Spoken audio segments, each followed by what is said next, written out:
Okay, we didn't really have any. We didn't have that much manipulation lower. When I look at my boxes, so first thing I usually look at, we don't have manipulation, which we did have manipulation lower for almost all of these sessions right here, which gave us buy programs throughout the day. But CPI hit at 8:30. Now, when we look at the charts, we did have one setup that occurred. Actually, I think we had two that I really liked. And I can go over the first setup that I found. And I think a lot of you guys would be able to spot this on your own. I'm hoping for it. But inside of this macro, we already know what the macro wants to do. We're either going to accumulate or we could spool to liquidity.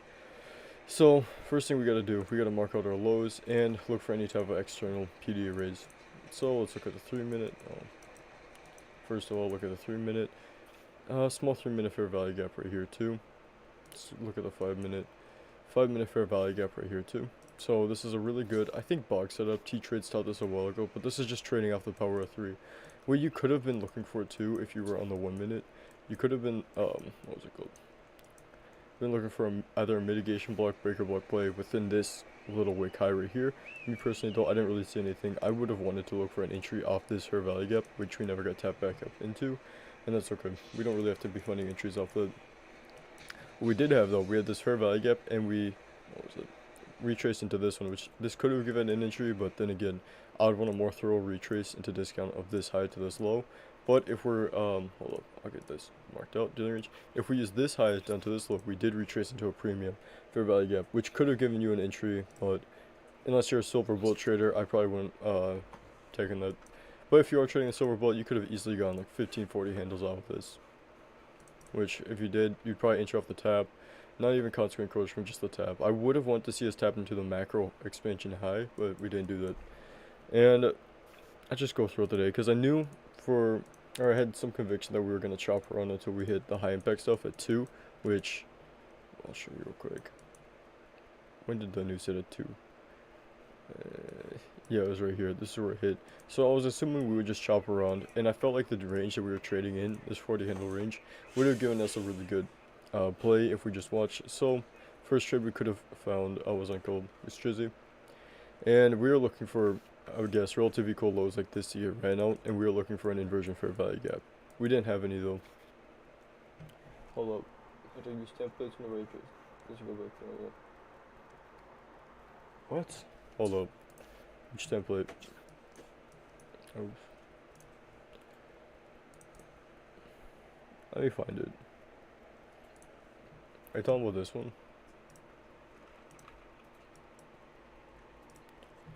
Uh-oh. Right here. Okay, I sent it. Back to the recap though, I would have wanted to see some sort of inversion fair value gap, and recently, what was it? Since it was Strizzy, I didn't really care about what they took, so I just told them to go short off this, and they did. And the second it dumped down, I guess, down to here, I think it was like 3 handles, full take profit, got out, even though it clearly dumped and took out external. But I think that was the only trade that we had that would have been somewhat decent. I want to find more inversion fair value gaps though and start incorporating them more with my trades. And what was it? I'm going to start looking at SMTs because I didn't look at them the entire day today. I wasn't really on the charts. I didn't want to trade. Pretty risky trading. Some people did it really well though. Okay, first SMT would be right here. Yeah, this side down to here. And there isn't really, I mean, we did have one right here, but this is just a sweep. And there's not much, yeah, there's not much else I could have looked for. I was done the second the news hit. I wasn't actually taking trading seriously or looking for anything. I just hopped off the charts. But, I mean, do we have any questions about today? Because today was a good day for journaling, if you wanted to journal how price runs. Oh, the templates. Try it says that template, it doesn't go back to normal. If you have the template, I mean, it doesn't go, it stays as the template. That's how TradingView works. So if you use this, it's gonna stay like this until you change your template to something else. Change it to this, change it to this, change it to this, change it to that. And when you go back to use it again, it's gonna stay as the template that you put it as. Let's see. Do we have any questions? I'm feeling like we're gonna have pretty good. Ooh, there's Enigma. Enigma, bro. I'm extremely thankful for him. He actually helps out a ton. Look at this. This is crazy. Yeah, he did really good for a low probability day. Hold on, we gotta give him a better roll. He's gonna get like made man. Hold on. I got you.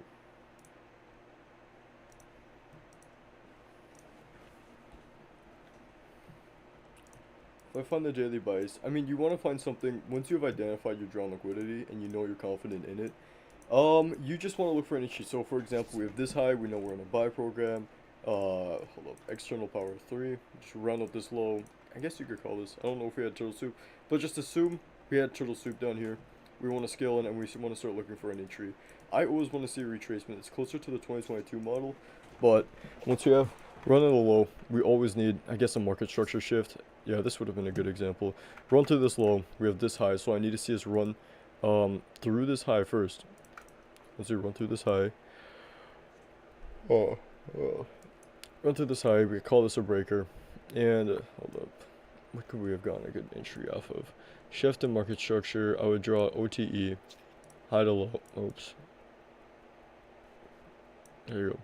This high into this low, I'd be looking for OTE. Some sort of PD array inside of OTE. That's probably the best way we've gone about it.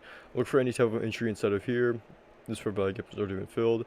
This order block wasn't tapped into. There wasn't really any good examples, but you'd want to look for fair value gap, order block, raker, anything inside of here, and you want to trade it up to your drawn liquidity. That's probably the simplest way. Alright. Sequential, okay. Higher time frame is sequential SMT followed by lower time frame SMT.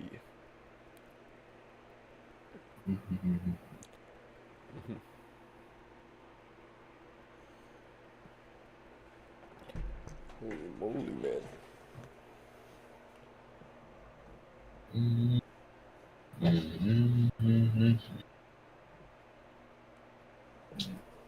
Okay.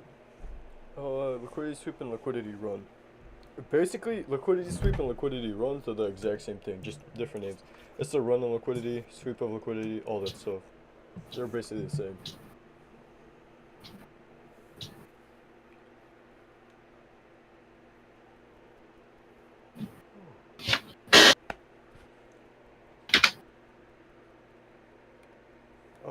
What else do you guys want to go over?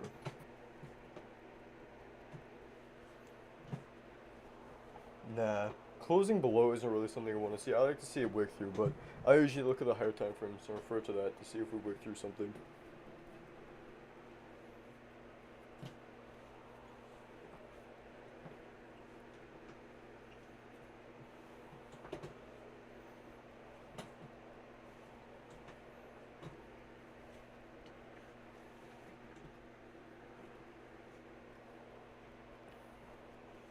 Yeah, silver bullet is still good. It's still a profitable strategy. If you want to be profitable, I recommend all beginners. If you don't have a strategy, trade the silver bullet. That's what M2 did. Just trade the silver bullets. Trust me on that. Trade it, make your money. Agreed. What? Agreed.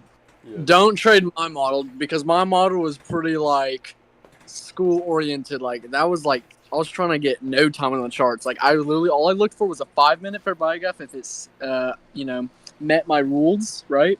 I took the trade. If it didn't, it didn't. But regardless, risk reward still carried. So Yeah, risk reward will always carry. for sure. Like even though it seems kind of stupid, like you just enter off the 5-minute fair value gap. It's, I mean, if you have good risk reward, it works. Yeah, watching DXY too would be good. But yeah, silver bullet. I could start calling it out. I'd just be like, yeah, this is a silver bullet for value gap. I always want to see like a run liquidity, kind of like a 2022 model. The way I taught M2, it was the first 5-minute fair value gap that we tapped into during the time frame. That was my school-oriented play. Every time I was at school, this is what I did. We enter the silver bullet. What's the first 5-minute fair value gap that we tap into? And an entry of consequent encroachment. I made a video on this a while ago. This is my entry right here, and my stop. I always have a 15 handle fixed stop loss. So 15 handle, and I always target 40 handles exactly. 40 handles. Yep, exactly. You remember that. So if you would have taken that today, this is you would have won. And this is my old strategy that I used to trade. First 5-minute fair value gap. Yeah, but you need to use other confluences, guys. If you guys, you really need to. You need. What? You could have just taken it straight off this. I would trust this. Run on these lows. It's perfect to me. Oh yeah, for sure. It's just you need to like have other. You can't just enter off. You know how I did it was I drew out like a PD array, and then I drew out like I don't even know. I looked at DXY really frequently. That's all I used. Yeah, but if you DXY use is daily, really good for bias. yeah, you need to use daily bias though. That can skyrocket your returns and whatnot on just a 5 minute. But just implement other things Bro, if you guys. wait, M2, look in the chat and see. Look what Lucid said. Or wait, where's Lucid? What did Lucid send? Wait, when? Trading floor, scroll up. Oh, trading floor. Yeah, look in trading floor and scroll up.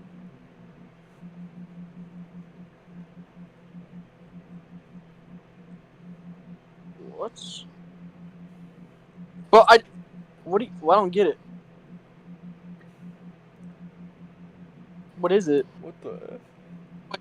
Did he delete it? No, it's still there. Never mind, forget about it. It's all good. No. What is it? What is it? What is it? What is Scroll it? up and look. Okay, I think we're done with the recap, right? Are we good? No more questions? Trading related? Very good. Alright, very good. I think we're chilling then. Thank you, Enigma, for showing up.